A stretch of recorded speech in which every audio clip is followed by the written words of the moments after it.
ఇక అమెరికా బ్లాక్మెయిల్కి లొంగిపోతున్న ప్రధాని మోడీ దేశ రాజకీయ ప్రయోజనాలను కాపాడాల్సిన బాధ్యత కేంద్రానిదే. అమెరికాతో ఒప్పందం ద్వారా దేశ ప్రయోజనాలను తాకట్టు పెట్టారంటూ, అలాగే ఈ అమెరికా వారు చెప్తేనే, అమెరికా వాళ్ళు ఏది అనుమతి ఇస్తేనే రష్యా నుంచి కొనుగోలు చేస్తున్నాము చమురు అని చెప్పడం మీద, వీటన్నిటి మీద కాంగ్రెస్ మండిపడుతోంది కదా. కానీ దేశ ప్రయోజనాలను కాపాడామని బీజేపీ చెబుతోంది. మీరేమంటారు చరణ్? సార్, ఎప్పుడు కూడా భారత ప్రభుత్వం అనేది దౌత్యపరమైన ఒప్పందంలో భాగంగా దేశాలకు మాత్రమే సంబంధాలు ఉన్నాయి. కానీ నరేంద్ర మోడీ గారు ప్రధానమంత్రి అయిన తర్వాత ఈ దేశాల సంబంధాలన్నీ కూడా వ్యక్తులతో సంబంధాలు పెట్టుకోవడం మూలంగానే భారతదేశానికి చాలా శత్రు దేశాలు తయారవుతా ఉన్నాయి. ఎందుకంటే బంగ్లాదేశ్ లో షేక్ హసీనా కావచ్చు, అదే కాకుండా చాలా అమెరికాలో ట్రంప్ గారు, ఎందుకంటే ట్రంప్ గారు రెండోసారి అధ్యక్షుడు కావాలని చెప్పేసి గుజరాత్ తీసుకొచ్చి ఏకంగా ర్యాలీలు చేసిన పరిస్థితి మనం చూస్తాం. అట్లాంటి నరేంద్ర మోడీ గారు నా ఫ్రెండ్ అని చెప్తూనే ట్రంప్ గారు భారతదేశం మీద విపరీతమైనటువంటి ట్యాక్స్ విధించిన పరిస్థితి కూడా మనం చూస్తాం. కాబట్టి మొన్న సింధూర్ ఆపరేషన్ కూడా ఏం చెప్పాడు, అదే ట్రంప్ గారు ఏ దేశం పోయినా కూడా నేనే యుద్ధాన్ని ఆపినని చెప్తా ఉన్నాడు. ఒకసారి నేనే టారిఫ్ లేసినాయి కాబట్టి ఆగిందని చెప్తా ఉన్నాడు. పాకిస్తాన్ కి F-16 యుద్ధ విమానాలు సప్లై చేస్తా ఉంది అదే అమెరికా. ఇండియా కూడా యుద్ధ విమానాలు సప్లై చేస్తా ఉంది. ఇరు దేశాలు యుద్ధ విమానాలు తీసుకోవాలి, ఇద్దరు కాల్చుకుని చచ్చిపోవాలని చెప్పేసి అమెరికా భావిస్తున్నట్టు కనపడతా ఉంది. కాబట్టి దౌత్యపరమైన ఒప్పందాల్లో భాగంగా ఇప్పుడు ఏదైతే భారతదేశం గతంలో ఉన్నటువంటి విధానాన్ని అవలంబించకపోవడం మూలంగా కొంత ఇబ్బంది అయిన మాట వాస్తవం. అదే కాకుండా భారతదేశం ఎప్పుడు కూడా పెద్దన్న పాత్ర పోషించేది, ఏ యుద్ధం జరిగినా ఇంకోటైనా. అదే కాకుండా మన రష్యాకు సంబంధించి, ఉక్రెయిన్ సంబంధించి, అదేవిధంగా రష్యా అధ్యక్షుడితో నరేంద్ర మోడీ గారు మాట్లాడిన పరిస్థితి కూడా మనం చూసినాం. కానీ ఇరాన్ ఇజ్రాయెల్ సంబంధించిన యుద్ధంలో మన వాళ్ళు గల్ఫ్ దేశాల్లో దాదాపు 90 లక్షల మంది ఉన్నారు. అయినా ఇజ్రాయెల్ అధ్యక్షుని కలిసి వచ్చిన గంట తర్వాత ఇజ్రాయెల్ ఇరాన్ సంబంధించిన యుద్ధం కూడా ప్రారంభమైన పరిస్థితి మనం చూసినాం. కాబట్టి కొంత అలర్ట్ అయ్యే విషయంలో కావచ్చు, అదే కాకుండా యుద్ధం జరుగుతుందని తెలిసినప్పుడు కూడా భారతీయ పౌరులను మనం అలర్ట్ చేయకపోవడం మూలంగా పెద్ద ఎత్తున భారత పౌరులతో కూడా ఇబ్బంది పడుతున్న పరిస్థితి మనం చూసినాం. వంట గ్యాస్ సంక్షోభంతో హోటళ్లు కూడా దెబ్బతింటున్నాయంట కదా. అదే సార్, ఇప్పటికే బాంబే కావచ్చు, చాలా అదేవిధంగా అదే కేంద్ర రాష్ట్ర రాజధానులలో కూడా ఇప్పుడు కావచ్చు 2-3 బెంగళూరు కావచ్చు, బాంబేలో 20% హోటల్స్ ఆల్రెడీ మూతపడాయని చెప్పేసి సమాచారం వస్తా ఉంది. అట్లాంటి పరిస్థితి మిగతా దేశవ్యాప్తంగా చాలా అది హెడ్ క్వార్టర్లు వచ్చే అవకాశం ఉందని చెప్పేసి నిపుణులు చెప్తా ఉన్నారు. కాబట్టి అట్లాంటి పరిస్థితి రాకుండా చూసుకోవాల్సిన బాధ్యత భారత ప్రభుత్వం మీద ఉంది. ఎందుకంటే ఈ ఒక్క రోజు యుద్ధానికి 50,000 కోట్ల రూపాయలు ఖర్చు అవుతుందని చెప్పేసి చర్చ జరుగుతా ఉంది. అదేగా ఇప్పటికే స్టాక్ ఎక్స్చేంజ్ లో షేర్ల కుదేలైన పరిస్థితి మనం చూస్తా ఉన్నాం. ఇప్పటికే గ్యాస్ ధరలు 60 రూపాయలు పెరిగిన పరిస్థితి కూడా మనం చూస్తా ఉన్నాం. కాబట్టి దౌత్యపరమైన ఒప్పందం కావచ్చు, దౌత్యపరమైన నిర్ణయాలు కావచ్చు, భారత్ సరైన వేలో ముందుకు పోతలేదని చెప్పి చాలా స్పష్టంగా అర్థమవుతా ఉంది. కాబట్టి దాని మీద కూడా చర్చ పెట్టాలని చెప్పేసి ఆల్రెడీ కాంగ్రెస్ పార్టీ కోరింది. అయినా చర్చకు తావు లేకుండా భారత ప్రభుత్వం ముందుకు పోయే ప్రయత్నం జరుగుతా ఉంది. అంటే హైదరాబాద్ లో హోటళ్ల సంక్షోభం, గ్యాస్ సంక్షోభం మూలంగా హోటళ్ళు ఏమైనా ఇంకా ఇబ్బంది పడటం మొదలైందా, లేదు ఇంకా పర్వాలేదా వాళ్ళకి? మీకేమన్నా? హైదరాబాద్ లో అయితే అట్లాంటి పరిస్థితి ఇంకా రాలేదు. ఖచ్చితంగా నివారణ చర్యల్లో భాగంగా రాష్ట్ర ప్రభుత్వం త్వరితగతిన ఇట్లాంటి పరిస్థితులు, ఎందుకంటే గతంలో మనం రష్యా కావచ్చు, ఉక్రెయిన్ వార్ ద్వారా కూడా కొంత ఇబ్బంది అయిన పరిస్థితి ఎదుర్కొన్నాం. కాబట్టి ఈసారి అట్లాంటి పరిస్థితి రావద్దనే ముందస్తుగా ప్రభుత్వం భావించి నిల్వలు పెంచుకునే ప్రయత్నం జరిగింది.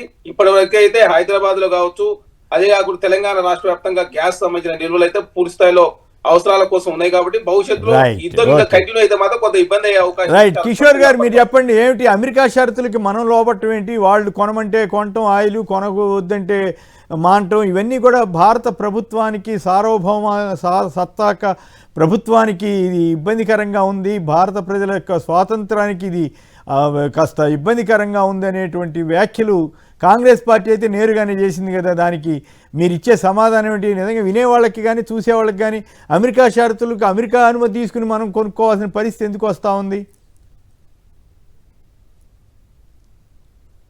శ్రీనివాస్ గారు, నేను గత కొద్ది సంవత్సరాలుగా కూడా రాహుల్ గాంధీ గారికి చెప్తూనే ఉన్నాను, మీరు ఒంటరిగా ఉండడానికి, పెళ్లి చేసుకోకుండా ఉండడానికి నేను పర్మిషన్ ఇస్తూనే ఉన్నాను అని చెప్పి. పర్మిషన్ తీసుకున్నారు. రాహుల్ గాంధీ గారి పెళ్లికి అమెరికా వాళ్ళు ఇప్పటికి పెళ్లి చేసుకునేవారు. ఒక్క నిమిషం అండి, లేకపోతే ఇప్పటికి పెళ్లి చేసుకునేవారు. కానీ నేను పర్మిషన్ ఇవ్వడంతో వారు ఆగారు. మరి ఎందుకు, చరణ్ కౌశిక్ గారు చెప్పాలి, ఎందుకు వారి పార్టీ నాయకుడు, బీజేపీ నాయకుడి యొక్క పర్మిషన్ల మీద ఆధారపడి ఈ విధంగా సరెండర్ అయిపోయారు అన్న విషయం మీద చరణ్ కౌశిక్ గారు మాట్లాడితే బాగుంటుంది. ఇప్పుడు రష్యా విషయానికి వస్తే, రష్యా ఆయిల్ విషయానికి వస్తే, గత కొద్ది సంవత్సరాలుగా అసలు వీరున్నప్పుడు 1% 2% మన అవసరాలకి రష్యా నుంచి తెచ్చుకునే వాళ్ళం. మనం 30-40% ఎదిగింది, ఒకసారి 20% వచ్చింది, ఒకసారి 30% వెళ్ళింది. ఈ విధంగా మన అవసరాన్ని బట్టి మనం తెచ్చుకుంటూనే ఉన్నాం. అయితే ఇంతవరకు ఒక్క నెలలో కూడా ఒక్క రోజు కూడా అసలు రష్యా నుంచి ఆయిల్ దిగుమతులు ఆగలేదండి ఇండియాకి. ఈ రోజు కొత్తగా అమెరికా వారు మేము పర్మిషన్ ఇస్తున్నామనన్నా, అంతకుముందు ఇవ్వలేదనన్నా, అంతకుముందు పూర్తిగా ఆగిపోతాయనన్నా, మనం తెస్తూనే ఉన్నాము.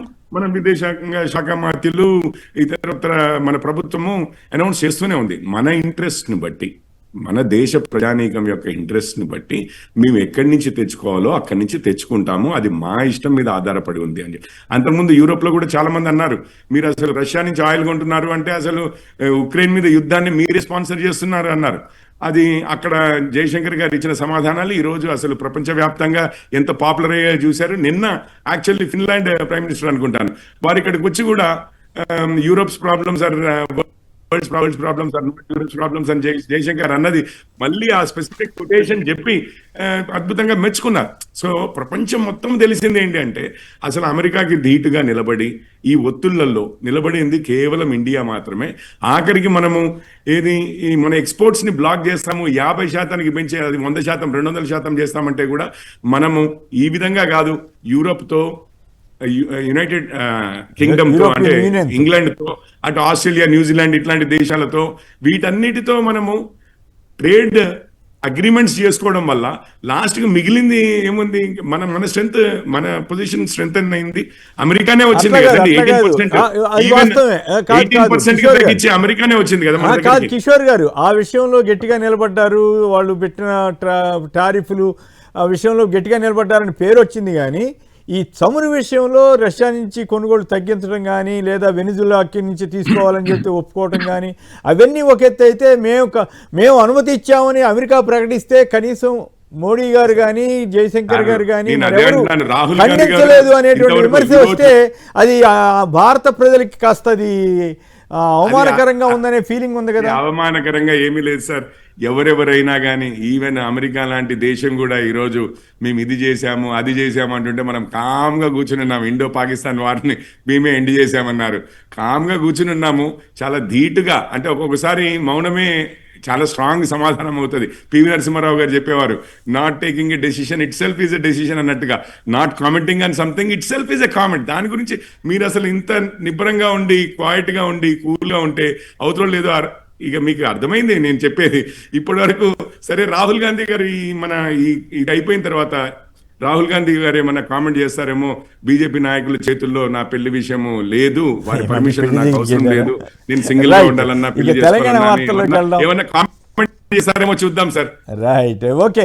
బాలరాజు గారు సంక్షిప్తంగా మీరు కూడా ఏమన్నా మాట్లాడతారా? ఈ అమెరికా వాళ్ళు మీరు అనుమతి ఇచ్చాము రష్యా నుంచి కొనుగోలు చేసుకోవచ్చు అన్న దాని మీద, అది జనరల్గా వచ్చిన ఇంప్రెషన్ మీద మీరు కూడా సంక్షిప్తంగా మాట్లాడతారా? తర్వాత ఈ 6 గ్యారంటీల చట్టబద్ధత, ప్రైవేట్ బిల్లు అంశాల్లోకి వెళదాం.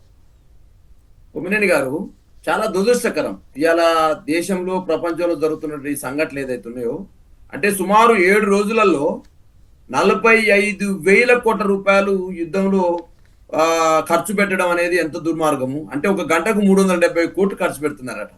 మరి అలా ఈ దేశంలో, ప్రపంచంలో అనేక రకాల ఐక్యరాజ్య సంస్థతో పాటుగా అనేక రకమైనటువంటి అంతర్జాతీయ సంస్థలు ఉన్నవి. ఎందుకు ఇవాళ నోరు ఇప్పట్లేవో అర్థం కావట్లేదు.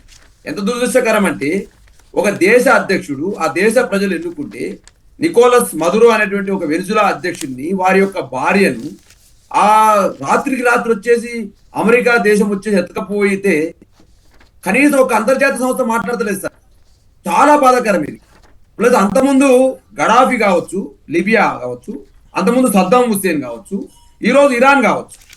ఇలా ఒక దేశ అధ్యక్షుడిని అమెరికా తన యొక్క భద్రతా యంత్రాంగం, తన యొక్క రక్షణ యంత్రాంగంతో వెళ్ళి దాడి చేసి చంపేస్తే కనీసం ఒక సంస్థ మాట్లాడతలేదు. ఇలా ఒక దేశం మధ్య జరుగుతున్న యుద్ధము ఆ దేశమే ఎఫెక్ట్ కాదు, ఇలా ప్రపంచంలో అనేక దేశాలు ఎఫెక్ట్ అవుతా ఉన్నాయి. ఇలా ఎక్కడో ఇరాన్లో యుద్ధం జరిగితే ఇక్కడ బెంగళూరులో కానీ, హైదరాబాద్లో హోటళ్లు బంద్ చేసుకునే పరిస్థితి వచ్చింది. అంటే ఆ దేశాల మధ్య జరుగుతున్న యుద్ధము ప్రపంచంలో అనేక దేశాల మీద ఎఫెక్ట్ చూపెడతా ఉంది కదా. మరి ఒక అంతర్జాతీయ సంస్థ ఎందుకు నోరు మెదతలేదు? ఐక్యరాజ్య సమితి ఎడిపోయిందో నాకు అర్థం కావట్లేదు.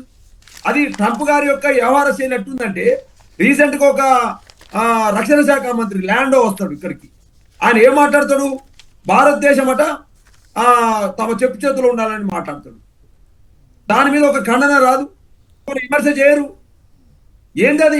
ఆర్థిక శాఖ మంత్రి మాట్లాడతాడు, అమెరికా ఆర్థిక శాఖ మంత్రి, భారతదేశాన్ని మేము ఎదగనీయము 3వ ఆర్థిక సంపన్న దేశంగా. ఏందండి అసలు అర్థం కావట్లేదు. అమెరికా ఏమన్నా ప్రపంచ దేశాలన్నింటి గుప్పిట్లో పెట్టుకుందా? ప్రపంచ దేశంలో ఉన్నటువంటి చమురు నిల్వలు మొత్తం కూడా అమెరికా ఏమన్నా పేటెంట్ హక్క? వాళ్ళు ఎట్లా అమ్ముకోవాలి, వాళ్ళు ఎట్లా టారిఫ్ విధించాలి, ఎవరు ఏది వ్యాపారం చేయాలన్నా కూడా అమెరికా ఏదన్నా శాసిస్తా ఉందా? మరి ఇవాళ మనం 3వ ఆర్థిక సంపన్న దేశంగా ఎదుగుతున్న సందర్భంలో మరి ఎందుకు ఇటువంటి కార్యక్రమాలు జరుగుతున్నాయి అర్థం కావట్లేదు. దీని మీద భారతదేశం స్పందించాలి. దేశంలో ఎక్కడ, ప్రపంచంలో ఎక్కడ జరిగినా కూడా భారతదేశం మీద ఒక శక్తివంతమైన దేశము. మరి అటువంటి శక్తివంతమైన దేశము ఎందుకు యుద్ధాలు ఆపలేకపోతుంది? రష్యా ఉక్రెయిన్ యుద్ధాన్ని ఆపగలిగినాగా మనం, మరి ఈ యుద్ధాన్ని కూడా ఆపగలగాలి మనము. అమెరికా చేస్తున్నటువంటి యొక్క ఏదైతే నియంతృత్వ చర్యలు ఉన్నాయో, ఒక భారతదేశ పౌరుడిగా కాదు, విశ్వం అంతా బాగుండాలనే ఒక పౌరుడిగా దీన్ని ఖండిస్తా ఉన్నాను. రైట్. అమెరికా ఆధిపత్యాన్ని ఖండిస్తా ఉన్నాను. అమెరికా చేస్తున్నటువంటి తారీఫ్లు ఏదైతే ఉందో ఆలోచించడం ఏంటంటే వాళ్ళ 4 రోజుల పాటు వాళ్ళకు స్వేచ్ఛనిస్తారట, మనకు భారతదేశం అనుమతిస్తారు, తెచ్చుకోండి మేము అని చెప్పేసి. అది మాత్రం ఏమాత్రం బాగలేము. అమెరికా వాళ్ళ అహంకారానికి అది అమెరికా వాళ్ళ అహంకారానికి నిదర్శనంగా కనిపిస్తుంది. భారతదేశ పటాన్ని నిలుపుతా ఉన్నారు. ఈ విషయాల పట్ల ఎందుకు స్పందించలేదో భారతీయ జనతా పార్టీ కానీ మన కేంద్ర మంత్రులు కానీ నేను దీని మీద అడుగుతా ఉన్నాను. నేను చాలా బాధపడతా ఉన్నాను. నేను ఇవాళ 4 రోజులట రష్యా చమురు తీసుకోవద్దని చెప్పేసి మాట్లాడొచ్చా కొమ్మినేని గారు? ఎవరు ఒప్పుకోలేము అట్లా. ఏం పద్ధతి? భారతదేశ ఆత్మగౌరవాన్ని, భారతదేశం యొక్క సాంప్రదాయాన్ని, భారతదేశం ప్రజాస్వామ్యాన్ని కూల్ చేసే విధంగా అమెరికా వ్యవహరిస్తా ఉంది. వారు ఏం మాట్లాడతారు? నేను అంటా ఉన్నాను, ఇలా పాకిస్తాన్ డిన్నర్ నేనే ఏర్పాటు చేసినట్టు పాకిస్తాన్ అధ్యక్షుడు చచ్చిపోయినట్టు నేను మాట్లాడకపోతే మరి యుద్ధం చేసిన సరిపోద్ది. చాలు బాలరాజు గారు, కిషోర్ గారు చెప్పండి. కిషోర్ గారు, బాలరాజు యాదవ్ గారు చాలా ఆవేశపూరితంగా మాట్లాడుతున్నారు, కానీ ఇదే ఆవేశము మరి కాంగ్రెస్ వాళ్ళు, ఈవెన్ బీజేపీ వారైనా, కేసీఆర్ గారు అసెంబ్లీకి రావట్లేదని నానా కడిగేస్తుంటే కేసీఆర్ గారు మాట్లాడలేదే? మరి ఒక్కసారైనా కేసీఆర్ గారు మాట్లాడలేదే? రేవంత్ రెడ్డి గారు ఎన్నోసార్లు చాలా పరుషంగా కేసీఆర్ గారి మీద మాట్లాడతారు. కేసీఆర్ గారే వచ్చి మాట్లాడతారా? అంటే మన భారతదేశ గౌరవం కన్నా కేసీఆర్ గారిది పెద్ద అని వారు భావిస్తున్నారా? ఎవరెవరో మోకాలికి పెట్టమాకండి. కిషోర్ గారు మీరు బోర్డు మోకాలికి పెడుతున్నారు. ఖచ్చితంగా